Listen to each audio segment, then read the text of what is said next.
Da hast du zum Beispiel dein Telefon gerade im UV-Sanitizer im neuen Hyundai Ioniq 9 desinfiziert mit UV-Licht. Sowas kann das Ding. Oder hast gerade noch deinen Kindern gegenüber gesessen, weil du die Sitze drehen kannst. Ich sag euch, dieses Ding hat mich wach gemacht nach meinem Jetlag.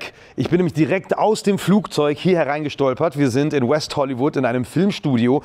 Und hier bei Carmaniac erfahrt ihr jetzt in diesem Video auf dem ersten Kanal sozusagen alles ganz detailliert, also wirklich richtig in der Tiefe, denn das Datenblatt, muss ich euch zugeben, hat mich echt wieder wach gemacht und wenn ihr einen Durchhänger habt, wird es euch auch wach machen, denn dieses Ding ist tatsächlich ein technisches Wunderwerk. Ich bin hier fast über meine eigenen Beine gestolpert, denn er kann vieles, was die Konkurrenz auch kann und noch viel mehr, obwohl die teurer sind. Wer diese Konkurrenz ist, das gucken wir uns auch an und ich werde euch alles über dieses Auto sagen, was es kann, was ich weiß, nebst des wirklich sehr imposanten Designs, was mich auch sehr positiv überrascht hat, hätte ich nicht erwartet.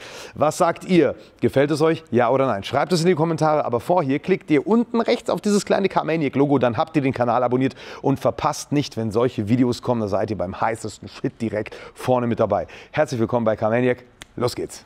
Hey, als kleine Belohnung dafür, dass ich schon seit 24 Stunden wach bin und jetzt noch ein fettes Review für euch raushaue, könntet ihr vorbeischauen auf queasy.de. Denn ganz nach dem Grönemeierschen Motto, es kann alles so teuer sein, ist es aber nicht, gibt es jetzt bei uns die Black Weeks bis zum 1. Dezember 30% auf alle Produkte, Leute. So zum Beispiel 3-in-1-Reiniger oder den neuen Snack Maniac. Damit ihr nichts im Innenraum vollfettet, könnt ihr euch die Snacks portionieren oder eben halt nicht in die Packung langen. Oder halt eben der Dauerburner Dry Wash Wonder, mit dessen Hilfe ihr ohne Wasser waschen könnt. Wie zum Beispiel hier an diesem Porsche Taycan von einem Freund von mir, der es nicht glauben wollte, bevor er es benutzt. Aber ich konnte ihn vom Gegenteil überzeugen. Schaut mal, wie viel Dreck an diesem Karren dran war. Und einfach nur mit dem Dry Wash Wonder drüber. Und das Ding glänzt wieder und verkratzt auch nicht den Lack, trotz dessen, dass hier eine fette Schmutzschicht drauf war. Also sichert euch die Black Week Angebote, 30% auf alles. 30% auf alles. Alles aus der Tiernahrung. 30% auf alles. Bevor wir über das Datenblatt sprechen und dann natürlich noch die Tech-Specs, die dieses Auto hat, und wirklich so viel ist genau das, was die Leute wollen, und genau das kriegst du hier, teilweise nur hier, möchte ich ganz kurz die Konkurrenz abklopfen. Wozu, also in welcher Kategorie positioniert sich eigentlich der Hyundai Ioniq 9? Einmal BMW iX, Volvo EX90, Kia EV9, EQS SUV von Mercedes. Ja, also das sind schon Big Boys in diesem Segment und auch preislich teilweise Big Boys. Die findet ihr übrigens alle auch auf Evium. All diese Fahrzeuge sind auch nicht ganz günstig, muss man an dieser Stelle auch sagen. Dieser hier wird auch nicht günstig, aber auf jeden Fall günstiger als die speziell deutschen Mitbewerber oder gar der Volvo EX90, der ja auch geglänzt hat in meinem Test, auch in Kalifornien getestet vor 2 Monaten. Guckt euch gerne das Video an, aber den kriegst du halt auch nur schwer unter die 100.000 Euro Marke. Das wird hier ganz anders sein und das Design sieht hier definitiv nach 100.000 Euro oder drüber aus. Hinten gucken wir ihn uns gleich noch an. Ich möchte das noch nicht so vorwegnehmen, weil ich ihn segmentweise ein bisschen für euch abfertigen möchte. Und vergesst auch nicht, so ein Auto könnte für euch drin sein, selbst wenn ihr es euch nicht leisten könnt, wenn ihr nämlich auf Evium das Gewinnspiel gewinnt, das dieses Jahr noch läuft, nämlich, dass ich ein Leasing 24 Monate lang bezuschusse mit 500 Euro im Monat. Da wird er, glaube ich, nicht in diese Range fallen, aber euch kostet er dann 500 Euro weniger, weil ich das bezuschusse. 2 Jahre lang mit 500 Euro monatlich. Ihr müsst nichts machen, außer euch eintragen, teilnehmen und irgendwann wird dann, wie bei der Wahl hier in Amerika gerade, ein Gewinner gezogen, nur mit großer Wahrscheinlichkeit positiverem Ergebnis. Wir wissen nicht gerade, was los ist. Ja, wenn das Video draußen ist, wissen wir es. Wenn das Video draußen ist, wissen wir, es ist der 5. November, heute Wahltag. Ja, mal schauen, ob wir aus dem Land noch überhaupt rauskommen nach diesem Video, aber irgendwie werde ich es für euch online werfen. Wenn wir jetzt mal von hier drauf gucken, ja, reden wir mal ganz kurz über das Design. Woran erinnert euch das? Range Rover, so schaut es aus und das ist nie verkehrt. Ja, weil Range Rover hat natürlich so eine Eleganz, so eine Maskulinität, der Wagen steht auf jeden Fall da. Und dann ist es doch schon interessant zu sehen, wie dieses Auto designt ist. Ne? Weil einmal der Scheinwerfer, der aber im Gegensatz zu Range Rover komplett durchgeht, wie der Pixel-LED, kennen wir seit dem Ioniq 5 von Hyundai genauso. Und hier unten auch nochmal. Hier heißt es nicht mehr oh Schatz, ich habe die Stoßstange angefahren oder irgendwie ne, den vorderen Teil, sondern oh Schatz, ich habe das Licht angefahren. Welches? Ja, das Licht halt. Ne? Weil egal, wo du hier andutzt, einmal Licht, einmal Licht. Ne? Hier ist das vordere Panel hinter so einem Plastik mit dem Abstandsradar. Sehr, sehr viele Assistenzsysteme mit dabei und der Active Air Flap ist auch hier, der hier unten öffnet, je nach Bedarf, um eben Frischluft durchströmen zu lassen. Ne? Und diese Farbe ist eine von tatsächlich 16 Außenfarben, was ja schon mal echt krass ist, weil normalerweise ist Farben irgendwie so ein bisschen schwierig, ne? Da gibt es nicht viel Auswahl. Hier schon 16 Außenfarben. Es gibt auch ein Grün. Das hier ist irgendwie meine Favoritenfarbe, was auch daran liegt, dass zum Beispiel die Umrandung vom Radkasten in Wagenfarbe gehalten wird und nicht in Schwarz-Hochglanz, wie das bei anderen Farben der Fall ist. Wenn ich es irgendwie schaffe, das im anderen Filmstudio noch abzufilmen, dann blende ich euch das ein, dass das gar nicht mal so geil aussieht, wenn das halt schwarz ist. Erstens, zweitens verkratzt das natürlich sehr stark, wenn du in die Waschanlage fährst. Ja? Jeder hat sich gefragt, was soll dieses horizontale Element hier in diesem Kotflügelbereich, und das ist einfach, um den Wagen noch mal ein bisschen nach unten zu setzen, damit er nicht allzu wuchtig nach oben hin wirkt. Von der Größe her sieht er vielleicht ein bisschen höher aus, als er ist. Er ist 1,79 Meter hoch und ist von den Abmessungen 5,6 Meter lang, was ihn größentechnisch definitiv vor den EV9 platziert, weil der ist 5,1 Meter. Auch vor den Volvo EX90, der ist 5,3 Meter. Also das Ding ist wirklich ein Riesenschiff letzten Endes. Ja, ist auch so fast so auf EQS SUV-Größe. Und der Radstand ist der größte bei Hyundai jemals verbaute. Das sind 3,13 Meter. Ja, und sind nochmal 130 mm mehr als beim gar nicht so kleinen Ioniq 5. Ja, nur damit ihr mal so ein paar Vergleichsdaten habt. Ich finde das sehr cool, weil das hat etwas extrem Amerikanisches. Ich bin aber auch ein sehr großer Fan des Lincoln Navigator Designs. Ja, und das hat hier so ein bisschen was. Es ist ein bisschen Range Rover, es ist ein bisschen Lincoln. Nicht zuletzt natürlich durch die Felgen, die ich hier sehr gut finde. Es gibt auch wesentlich hässlichere Felgen. Zum Beispiel an diesem grünen, den ich hoffentlich für euch abfilmen kann. Von 19 bis 21 Zoll geht es. Diese sprechen mich halt dann ein bisschen mehr an, weil sie nicht, ihr wisst, ich mag nicht so Aero-Style-Felgen, sondern eher so, das gefällt mir einfach besser. Summa summarum, allgemein wirkt dieses Auto richtig krass. Das liegt einfach an dem ganzen Design, wie zum Beispiel, und da muss ich ein Lob aussprechen, das, was ihr hier seht, ist nicht etwa ein Schatten, der geworfen wird, sondern das ist tatsächlich eine richtige Designkante. Ja, wir dachten, das wäre ein Schatten, ist es nicht. Das heißt, die Tür ist ab dieser Stelle breiter als hier vorne noch. Das heißt, sie kriegt eine Wölbung, eine Auswölbung, und das lässt das Auto von hinten breiter wirken. Das gucken wir uns gleich an. Hier haben wir die Ioniq 9 Türgriffe, die so rausfahren. Hier siehst du auch den Ioniq 9 Schriftzug. Das ist doch schon mit sehr viel Liebe zum Detail gemacht, wie ich finde. Das Einzige, was mir hier nicht gefällt, wenn wir über Design sprechen, und das müssen wir hier, weil es ein komplett neues Auto ist ja kein Facelift oder so, das hier, ne? Das ist wieder Fingerabdruckorgie. City. Ne? Und wenn du da vorher noch mal Chips gegessen hast, dann hast du hier, oder cremige Finger hast im Sommer, also zum Beispiel von Sonnencreme oder Handcreme oder so, hast du hier halt überall Fingerabdrücke. Da hilft nur eins, Jakob. Der Queasy Car Maniac. Ja, Drywash Wonder. Bei so einem schönen Auto ist das, denke ich mal, wichtig. Wir haben hier matt Chrom. Ja, ich bin kein großer Chrom-Fan, aber es hat ja unser EQV jetzt auch, diese Chromleiste. Und die finde ich ehrlich gesagt sehr, sehr schick. Und sehr große Fensterflächen, das lässt den Wagen auch sehr amerikanisch wirken. Übrigens, wir haben hier physische Außenspiegel, die gibt es auch noch mal in digital. Das verändert den CW-Wert von 0,269 auf 0,259. Also quasi 0,26 gegen 0,27, je nachdem, ob du dich für die digitalen Außenspiegel entscheidest oder nicht. Und die 19 Zoll Felgen. Und die 19 Zoll Felgen musst du natürlich noch haben. Die sehen aber echt nicht gut aus, das muss ich sagen. Also für mich kommt immer Design vor Effizienz irgendwie, weil das Auge ist mit. Ja, aber das sind keine kleinen Rückspiegel. Trotzdem würde ich mich aktuell immer noch für physische Rückspiegel entscheiden. Ich hatte das beim e-tron, die digitalen, ist zwar sehr gut und Hyundai macht das auch toll mit großen Displays, die sehr scharf sind. Ich bin immer noch ein Fan von physischen. So, und jetzt kommt das Highlight. Ihr seht nämlich, wie das Heck runtergeht, wenn man es von da anguckt.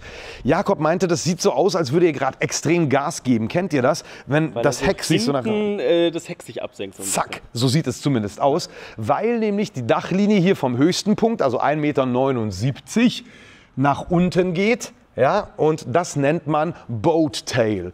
Also das ist sozusagen wie bei diesen, keine Ahnung, ich denke da an ein Riva-Boot, ne, das geht ja hinten auch so ein bisschen, das ist richtig schick, oder wie bei Fliegern, nur sie haben gesagt, wie beim Flieger wollen wir das natürlich nicht, sonst haben die Passagiere hinten keinen Platz.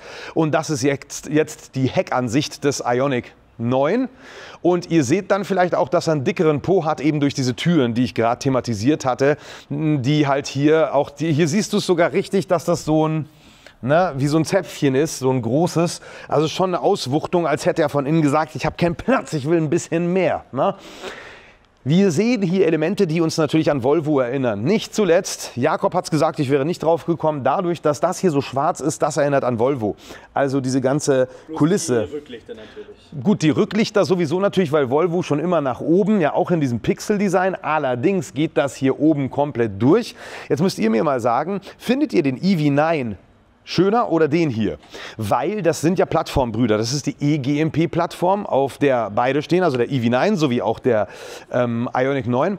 Und ich bin ein großer Fan des Designs vom Kia EV9. Vielleicht liegt es daran, dass der hier neuer ist, dass der mir jetzt ein bisschen mehr gefällt von vorne. Zumindest auf jeden Fall schon mal, weil er ein bisschen amerikanischer ist. Wobei ist der EV9 auch. Also das haben sie schon wirklich sehr schön hingekriegt. Und dann natürlich noch diese große Heckscheibe, die auch so ein bisschen an den Volvo V70 noch damals erinnert. Und wenn wir jetzt über Anhängelast sprechen, radiert der hier mal ordentlich, denn wir hatten ja beim EX90 das Thema, dass ihr in den Kommentaren gesagt habt, ja, aber wie soll ich denn da nicht wieder zum Verbrenner greifen? Ich möchte halt was ziehen, möchten viele SUV-Kunden. Und da bei 1250 Kilo, ja, ist halt nicht das Gelbe vom Ei. Hier sind es einfach mal 2,5 Tonnen. Paff, dran mit dem Ding. Ne? 2,5 Tonnen sollte, denke ich mal, reichen. So, das ist also die Heckansicht mit diesem Boat-Tail, so dass es nach unten kommt. Ich finde das mega. Also gerade das macht, glaube ich, designtechnisch dieses Auto besonders und lässt ihn halt nicht wie einen x-beliebigen SUV dastehen, der halt... X-beliebiges China-SUV. Ja, x-beliebiges China-SUV. Will ich jetzt dem EV9 nicht nachsagen oder dem iX und so, aber so von der Form her ist das schon ein bisschen raffinierter, wie ich finde. Dann gucken wir uns mal, hier ist übrigens der Knopf, die ganze Nummer von hinten an. Im Kofferraum nämlich. Wundert euch nicht, wenn ich mal ein bisschen wirr rede, aber ich bin jetzt 24 Stunden mittlerweile wach. Jakob auch, also falls er mal die Decke anstatt das Auto filmt, seht es ihm nach. Sei uns verziehen. Es sei uns verziehen. Hier, also Literangaben gab es leider nicht so konkret. Man hat von 620 Litern geredet, was ich aber nicht glaube, wenn ich das so sehe, aus Erfahrung nicht. Aber das ist doch trotzdem viel Platz dafür, dass wir die dritte Sitzreihe oben haben. Also hier kriegst du schon was rein. Aber dieser klassische Familienurlaub, weswegen wir ja einen EQV jetzt angeschafft haben, wird da nicht draus. Na, da brauchst du eine Dachbox zumindest oder bist halt eingeschränkt oder du klappst das halt runter. Oder du hängst halt 2,5 Tonnen an. Machst noch einen Anhänger voll mit Gepäck. Würde ich halt aber nicht wollen, ne, weil das beschränkt dich ja in der Geschwindigkeit. Ne? Du kannst das dann runterklappen. Du hast hier sogar Knöpfe für die zweite Sitzreihe, nicht nur für die dritte. Und es wird noch raffinierter, Leute. Ich habe mir sogar einen Notizzettel gemacht auf mein Handy, damit ich wirklich nichts vergesse. Also, dass wir das jetzt hier mal, wenn man das drückt, nur hat, glaube ich, hier hinten keinen Strom, dann kannst du das runterklappen. Ich versuche euch das noch einzublenden. Das hat man echt, sowas liebe ich immer. Ne? Wir präsentieren ein Auto und dann ist kein Strom auf den Tasten. Muchas gracias, sage ich an dieser Stelle, weil ich nicht weiß, wie man das sagt auf Koreanisch. Also das ist schon ein großes Auto, da braucht man nicht klagen. Wenn man hier anhebt, haben wir hier ein bisschen Platz für, ja, ich weiß ehrlich gesagt gar nicht was. Also hier könnte man vielleicht noch ein Typ-2-Kabel hinwursteln. Ne, so von der Höhe her, das geht schon. Da vielleicht ein Juice Booster 3R. Hier. Knapp. Ohne viel Adapter. Aber nur, wenn du hier den Juice Booster reintust, den ich euch natürlich in der Beschreibungsbox verlinke, damit ihr einen Adapter noch gratis über meinen Link kriegt, dann musst du aber sein Kabel hier entlang ziehen und hier noch hochwursteln und hier vielleicht noch etwas reinwursteln. Das geht schon, ja, geht schon. Aber da wären wir bei dem Thema, was viele sagen, was aber, wenn ich Gepäck drauf habe, möchte ich das ja nicht rausräumen, nur weil ich jetzt mein Typ-2-Kabel rausnehmen will. Wenn ich zum Beispiel zwischenhalte und nur kurz mit einer Tasche irgendwo übernachte, stimmt, völlig zu Recht.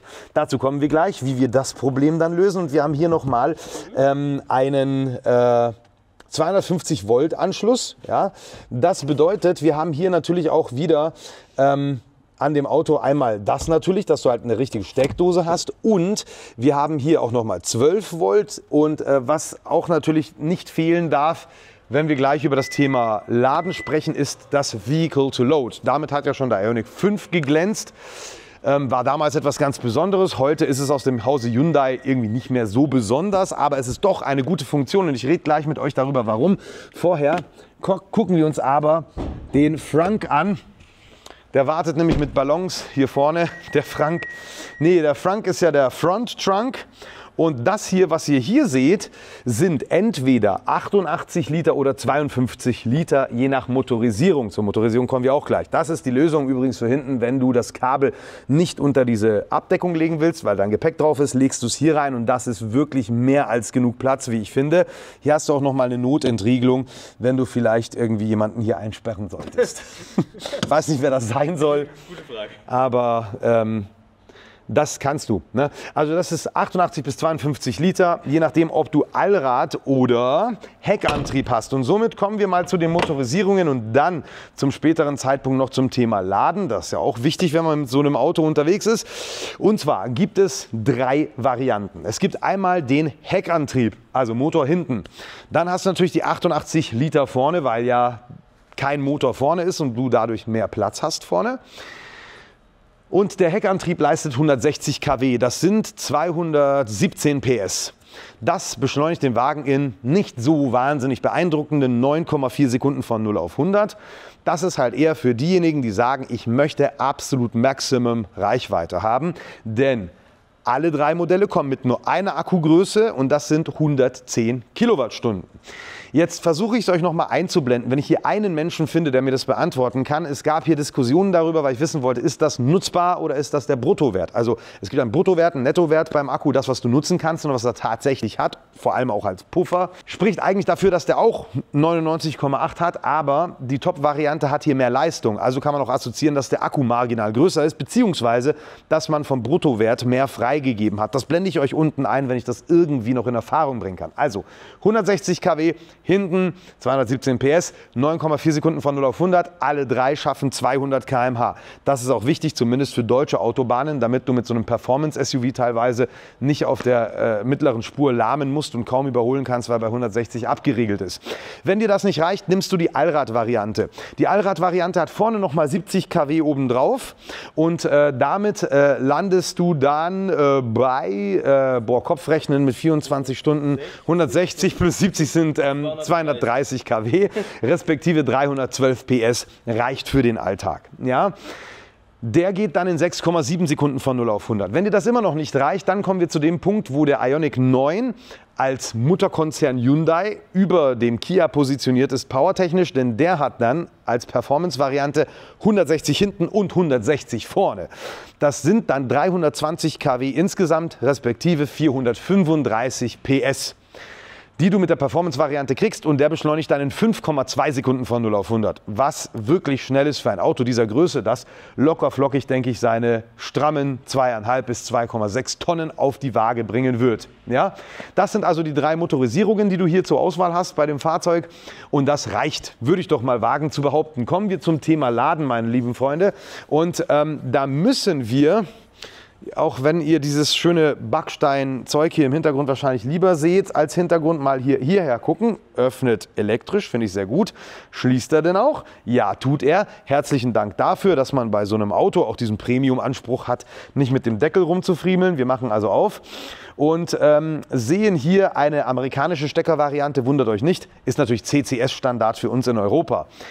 800-Volt-System, sehr großes Argument bei dem Auto, vor allem in der Positionierung gegen BMW iX, der jetzt auch schon ein paar Jährchen auf dem Buckel hat, gegen Mercedes EQS SUV, auch nur 400-Volt-System, kann also 200 kW, über 400 Volt, auch höhere Ladeverluste dann dadurch. Oder eben der Volvo EX90, auch eben kein 800-Volt-System, obwohl ja eigentlich Volvo auch mit Geely verbandelt ist, hat man da aber kein 800-Volt-System. Das heißt, wenn du den heißesten Shit willst momentan und am schnellsten laden und in Aerodynamik nehmen und geben die sich alle nichts, nur hat der hier halt dann auch noch einen, glaube ich, größeren Akku, dann bist du hier halt besser unterwegs, was das Nachladen angeht. 800 Volt, 260 kW Peak kann ja der neue geupdatete Ioniq 5. Ob der das jetzt kann, weiß ich nicht. Das konnte man mir auch nicht beantworten. Was aber viel wichtiger ist als die Ladepeak, ist die Ladezeit. So schafft er von 10 bis 80% 24 Minuten. Das ist bei dieser Akkugröße absolut mega. Nur mal so als Orientierung, der BMW iX zum Beispiel, der braucht dafür 30 Minuten, braucht ein Volvo EX90, glaube ich auch. Also das ist schnell, da braucht man wirklich gar nicht zu meckern. Und du kannst dann natürlich noch Strom abgeben mit dem Vehicle to Load. Das heißt, du kannst etwas anderes mit Strom betreiben aus deinem Hochvolt-Akku heraus. Und kleiner Wermutstropfen, das AC-Laden, also Wechselstrom, geht hier nur mit 11 kW, was generell eigentlich kein großes Problem ist, aber bei dieser Akkugröße dann doch schon irgendwie, ich stelle es immer wieder fest, bei meiner Akkugröße, ich habe 97 Kilowattstunden, wenn ich irgendwo bin, für kurze Zeit, kurze Nacht im Hotel, wo du einfach mal stehen bleibst, weil du nicht mehr kannst, aber nur 4-5 Stunden schläfst, ist es nicht egal, ob du mit 11 oder mit 22 kW lädst. Das ist wirklich, weil dementsprechend fährst du voll ab oder voller, als wie wenn du nur mit der Hälfte laden kannst. Ein kleiner Trost hier ist vielleicht, aber natürlich nicht fürs Unterwegssein, dass du zu Hause mit Iont laden kannst. Das empfehle ich euch wärmstens. Ich wechsle jetzt auch zu Iont, weil bis jetzt hatte mein Mercedes nicht die Schnittstelle freigegeben. Jetzt fahre ich ja den Taycan und mit Iont kriegst du 10 Cent pro Kilowattstunde günstiger den Autostrom. Der Hausstrom ist dann separat davon, also für jede geladene Kilowattstunde 10 Cent runter auf das, was du als Hausstrompreis hast. Bei mir sind das zum Beispiel 19 Cent die Kilowattstunde und damit kannst du so ein fettes Ding locker flockig mal mit, keine Ahnung, 4 bis 5 Euro auf 100 Kilometer bewegen. Das ist schon wirklich beeindruckend. Schaut mal vorbei auf der Iont-Seite, weil die stehen wirklich krass für Ökostrom und traden auch mit dem Strom und zwar ohne den Nachteil bei solchen Prozedere, dass du halt manchmal einen teureren oder günstigeren Strompreis hast. Du hast immer den gleichen Strompreis. Trotzdem gucken die natürlich, wann ist der Strom am günstigsten. Aber das merkt ihr am Geldbeutel nicht. Das ist eine coole Sache. Guckt es euch mal auf jeden Fall an. So, genau. Das ist also von außen zu sagen. Ihr wisst jetzt alles. Ihr wisst die Abmessungen, ihr wisst die Motordaten, ihr wisst die Aerodynamik. Der Verbrauch soll bei 19,7 Kilowattstunden liegen. Ob das dann klappt, kann ich euch jetzt nicht beantworten. Ich werde es euch morgen auch nicht beantworten können. Morgen fahre ich das Auto auf dem Hyundai Proving Ground in der Wüste. Da werde ich die Effizienz nicht testen können, aber bei der Fahrpräsentation dann schon. Ich sage euch aber gleich, das Ding, wenn ihr das auf der Autobahn bewegt, wird stolz seine 28 bis 30 Kilowattstunden schlucken. Das ist einfach der Form geschuldet. Er ist vorne massiv. Es ist halt einfach ein großes Auto. Und so kannst du dann aber trotzdem deine 350 Kilometer, die kann man schon schaffen mit dem Auto, wenn es gut läuft, auch 400 und er lädt ja so schnell nach. Das darf eigentlich kein Problem sein, denn selbst unsere Ladekrücke der EQV hat ja bewiesen, dass ein Familienurlaub anders abläuft als jetzt eine Geschäftsreise, wo alles immer so getaktet und schnell laufen muss. So, jetzt gucken wir ihn uns von innen an. Ein Highlight ist auch ein neues Gelenk für die Tür, welches dafür da ist, dass das Schließen geschmeidiger macht. Leider haben wir kein Soft Close hier, aber auch, dass das Ganze bündiger passiert. Wir sehen hier Tip-Top-Spaltmaße, wo vielleicht auch der ein oder andere Deutsche vielleicht neidisch wird. Also es schließt einfach viel besser ab durch dieses neue Scharnier, was die hier halt verbauen. Und jetzt gucken wir uns mal direkt den Innenraum an. Kommt mit.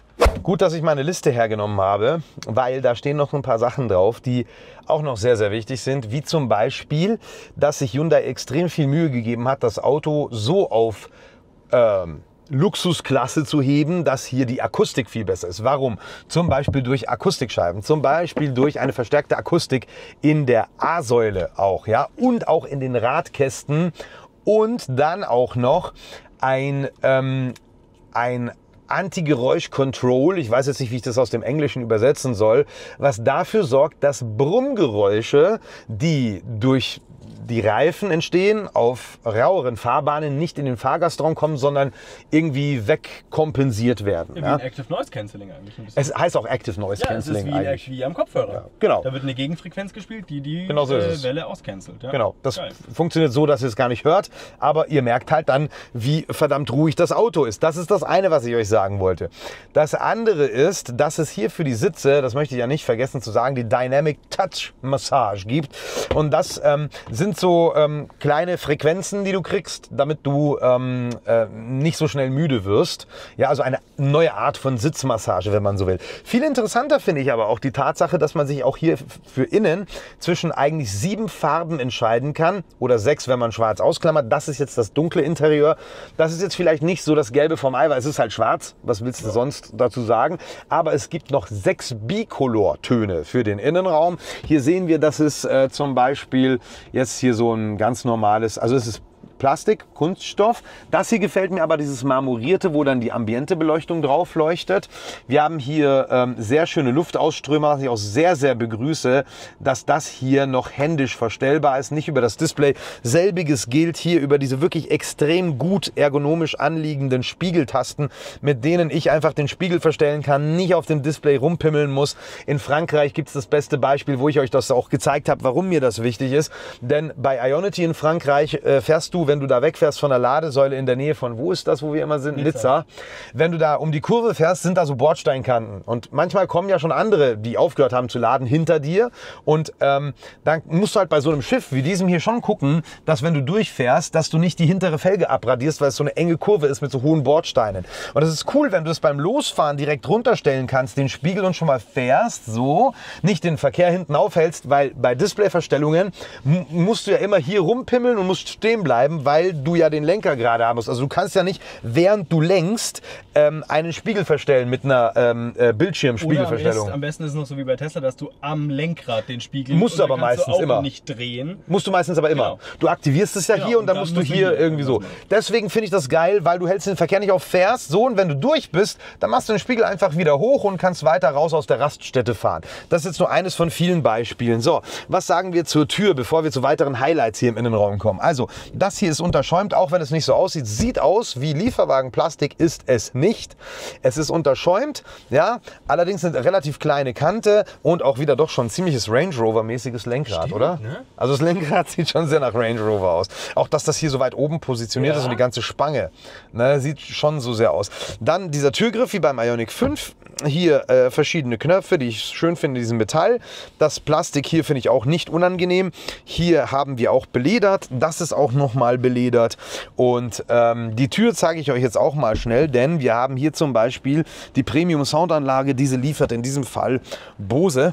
Das sieht so aus. Das ist kein Metall, das ist Kunststoff. Sieht schick aus, fasst sich jetzt nicht so schick an. Finde es aber viel besser als zum Beispiel, wenn du beim Porsche Taycan die Basis-Soundanlage hast. Da ist die Basis Bose und das ist dann so ein schwarzes Plastik. Ne?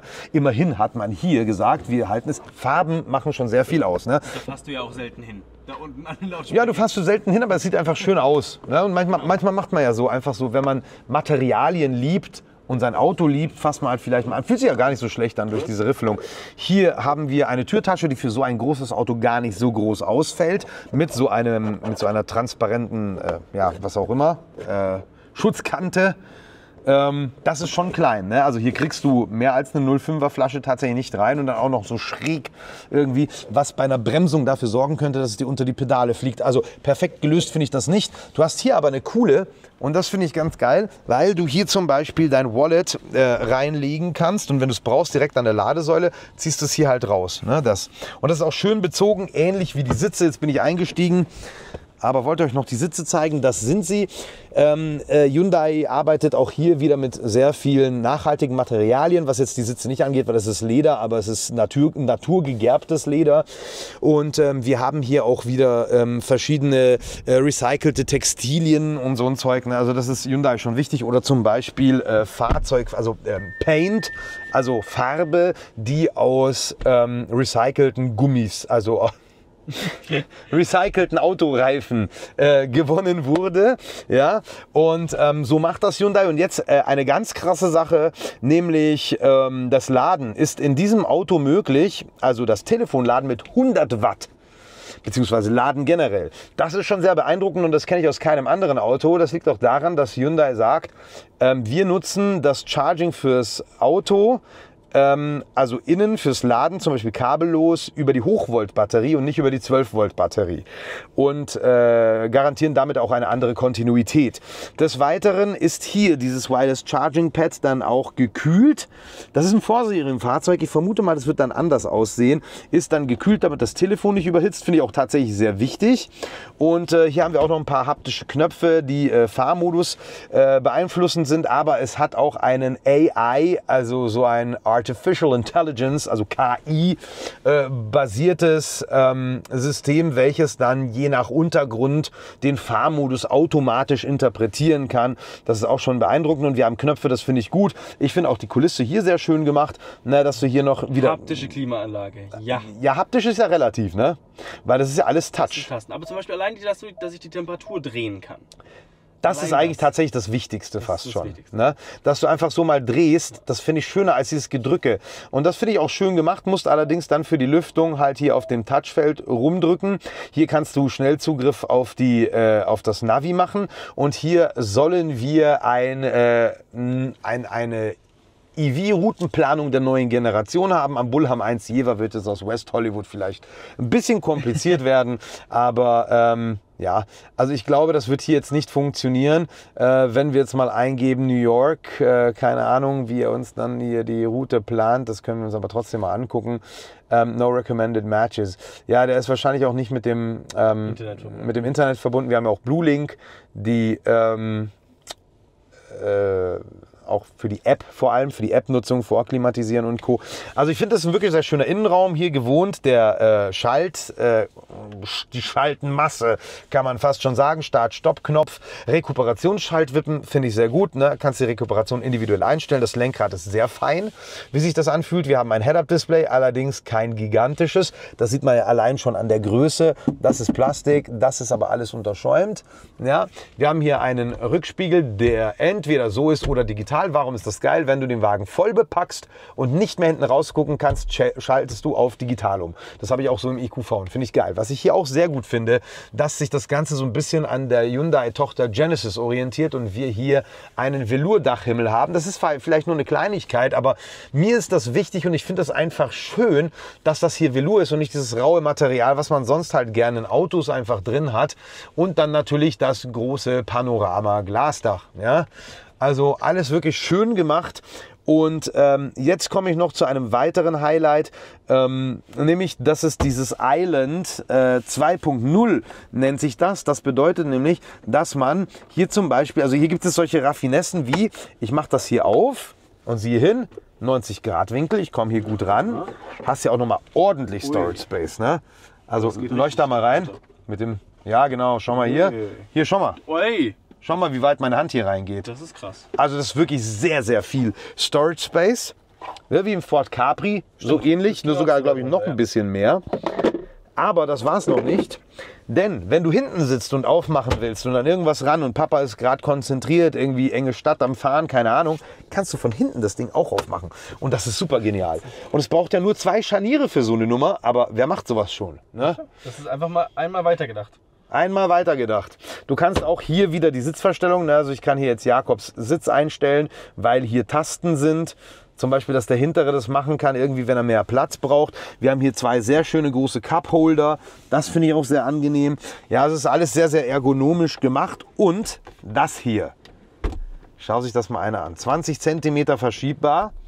Dass du hier zum Beispiel ein bisschen mehr Platz hast, wenn du, keine Ahnung, eine Kühltasche hin tun willst, Kühlbox. Zum Bleistift.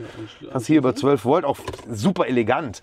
Nicht mit diesem schwarzen Pnöppel, wie du es immer hast. So leicht. Wie eine Ladeklappe, wie eine kleine Ladeklappe. Wie eine kleine Ladeklappe, genau.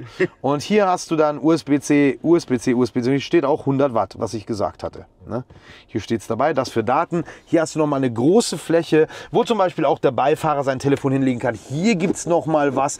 Also Ablageflächen gibt es hier außer in der Tür wirklich en masse. Da kann man schon wirklich nicht meckern. Das ist eigentlich auch ziemlich ergonomisch, weil ich kann das hier, schau, also ich greife nur hier und kann das Ganze so verschieben. Das ist mega. Finde ich super. Und egal wie es ist, ich kann meinen Ellbogen trotzdem noch irgendwie absetzen. Ne? Es ist super smooth, es ruckelt Ja. nichts, es kratzt nichts, es ist so. Verschieb mal den Tisch im EQV, du mein Lieber. Also es ist kaum möglich. Also ja, warm anziehen, liebe Deutschen. Ne?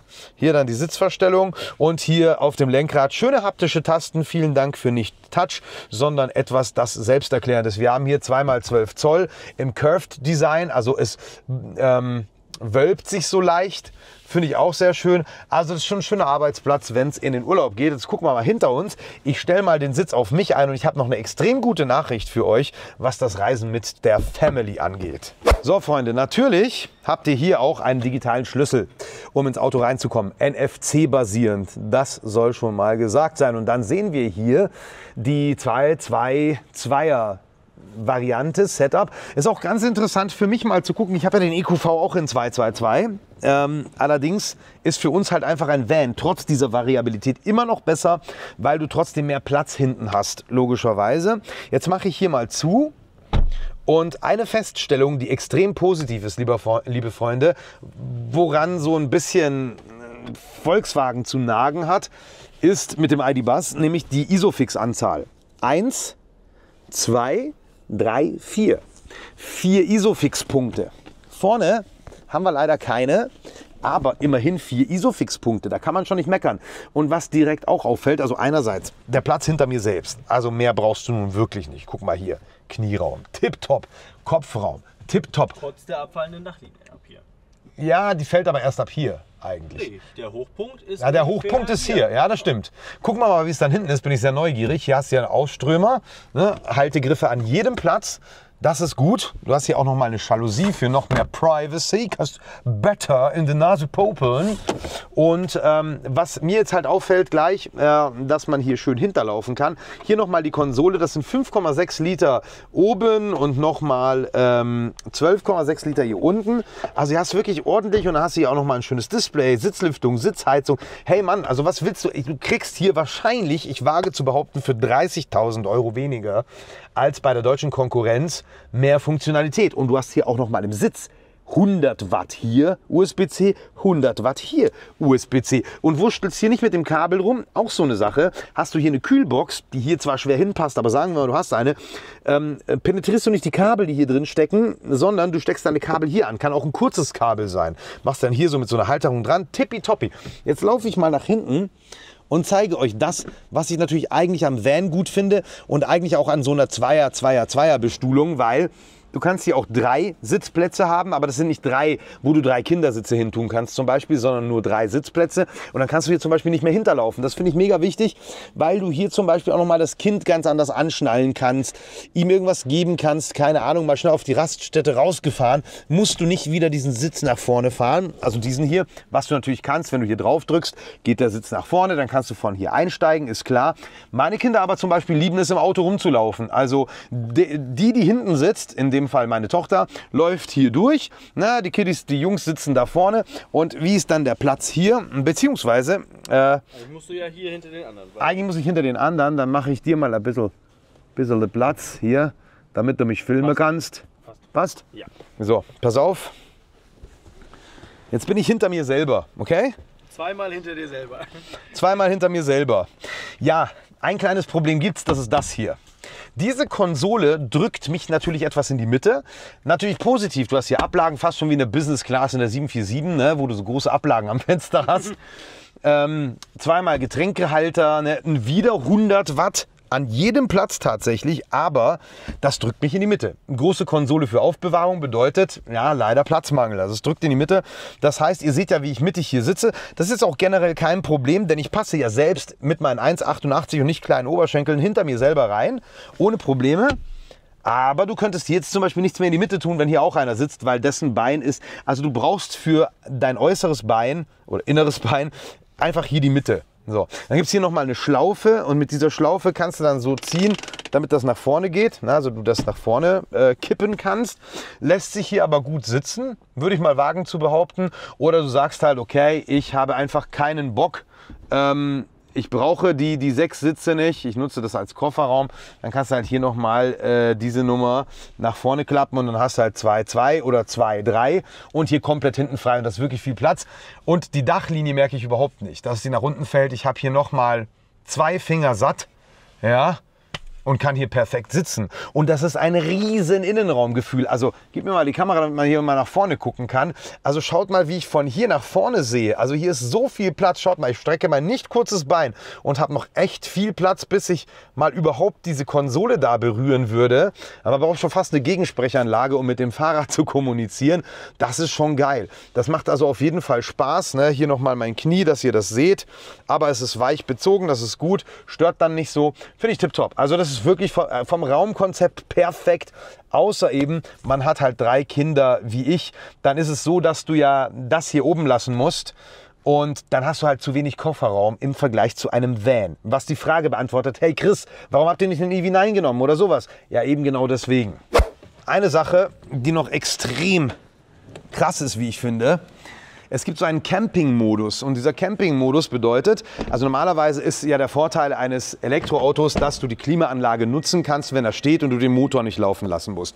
Es ist ein Irrglaube, dass das Auto mit Klimaanlage steht und in einer halben Stunde leer wird. Ich habe schon etliche Tests dazu gemacht, unter anderem mit dem Ioniq 5, zum Beispiel auch in der Kältekammer, wo das Auto bei minus 20 Grad drin stand oder mal bei minus 10 Grad draußen bei mir vor der Haustür und ich habe das die ganze Nacht laufen lassen mit Klimaanlage an. Guckt, ich weiß nicht mehr, guckt das Video, da ging irgendwie 10–15% weg. Also du kannst eigentlich 2 Tage stehen und durchheizen. Hier ist es so, dass die Klimaanlage in diesem Camping-Modus die Möglichkeit bietet, dass nur der hintere Teil beheizt wird. Camping-Modus eben, also zum Beispiel, bin jetzt kein Fan von im Auto schlafen, aber ich kann es mir doch schon mal romantisch vorstellen. Die Kinder sind irgendwann mal aus dem Haus, ne? Dann fährst du mal mit deiner Frau irgendwie an die Küste oder so, Nizza, keine Ahnung, auf irgendeinen Hügel, klappst die Sitze runter, haust eine Matratze rein, Platz hast du mehr als. Ne? Und da kannst du schon wirklich großwüchsig sein. Und dann für den Camping-Modus beheizt du nur den hinteren Teil, was bedeutet, dass der vordere Teil ausgelassen wird, brauchst es ja nicht und das ist effizienter, also es geht weniger vom Akku weg. Das sind solche Raffinessen, die dieses Auto bietet und der Rest, den ich euch halt genannt habe, das Auto ist definitiv ein technisches Wunderwerk, wie ich finde, mit allem, was es hat. Es hat zum Beispiel auch einen Side Wind, also Lateral Wind Control, ja, also wenn du Seitenwind kriegst. Das Ding ist wirklich auf absolut Spitzenniveau, was Assistenzsysteme angeht, technische Finessen. Allein schon dieses 100 Watt Charging innen, da kannst du zum Beispiel so ein MacBook zum Beispiel mühelos betreiben. Das geht im Porsche nicht, haben wir leider schon feststellen müssen. Genau, weil halt eben keine 100 Watt. Und halt alles, dass du diese 100 Watt an jedem Platz hast. Super Raumkonzept. Also damit hat Hyundai was vorgelegt. Jetzt müssen sie nur noch die Hürde nehmen, dass ja der Deutsche gerne meckert. Nicht noch ein SUV, nicht noch ein Stadtpanzer, dieses ganze Blabla. Nicht daran denkend, dass das halt nicht der Motivator sein wird für den Alleinlebenden, der halt irgendwie 80–85 hat, sondern ein Familienauto ist. Und ob dieses Familienauto nun ein langgestreckter VW Charan ist oder ein alter T4 oder T5 von Volkswagen oder halt sowas, ist halt wenigstens elektrisch, ja, mit 800 Volt, was willst du mehr? Und Hyundai hat sich, finde ich, in den letzten 10–15 Jahren extrem ins Positive bewegt, weil während man vor 15 Jahren, glaube ich, nicht gern gesagt hat, dass man ein Hyundai gekauft hat, schaut ihn euch heute an. Also du tauchst mit dem Ding auf und keiner wird denken, es ist ähnlich wie beim Kia, dass das ein Hyundai ist. Und den Riesengefallen haben sie sich mit dem Boat-Tail hinten gemacht, dass es so runtergeht. Das finde ich mega, mega, mega, mega schick. Ne? Viel Auswahl in den Farben. Was willst du mehr? Sagt mir mal gerne in den Kommentaren, was ihr von dem Hyundai Ioniq 9 haltet. Welchen würdet ihr nehmen? Was ist eure interessante Alternative dazu? Oder was fahrt ihr? Schreibt es gerne in die Kommentare. Schaut vorbei auf Evium. Dort findet ihr auch Gebrauchte, also den nicht, weil es den ja noch nicht gibt. Der kommt übrigens im Mai 2025. Kommt er nicht, sondern dann wird er schon vor eurer Haustür stehen können, wenn ihr ihn rechtzeitig bestellt. Ja, also gar nicht mehr lang hin, so ein knappes halbes Jahr und schon gehört er euch. Dann schon sogar auf Sommerreifen, erfreulicherweise. Und die Konkurrenzmodelle, die ich genannt habe, findet ihr auf Evium. Und vergesst auch nicht, das lohnt sich auf jeden Fall bei dem Gewinnspiel mitzumachen.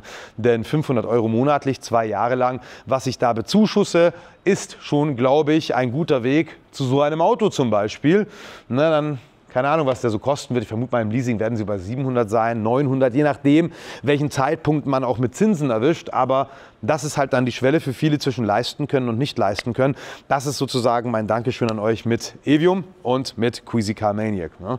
Dass wir das machen. So. Und dann verabschiede ich mich jetzt hier aus dem Studio in Los Angeles und am 28. November, also 7 Tage nach Erscheinung dieses Videos, gibt es einen ersten Fahreindruck damit, den ich morgen aufzeichne. Ich freue mich schon richtig, dass wir um 6:30 Uhr am Hotel losfahren, 2 Stunden Richtung Proving Ground. Yippie. Aber was macht man nicht alles für seine Follower? Also, vielen Dank fürs Zuschauen. Bis zum nächsten Mal. Aller spätestens am 28. mit dem Fahreindruck des Ioniq 9.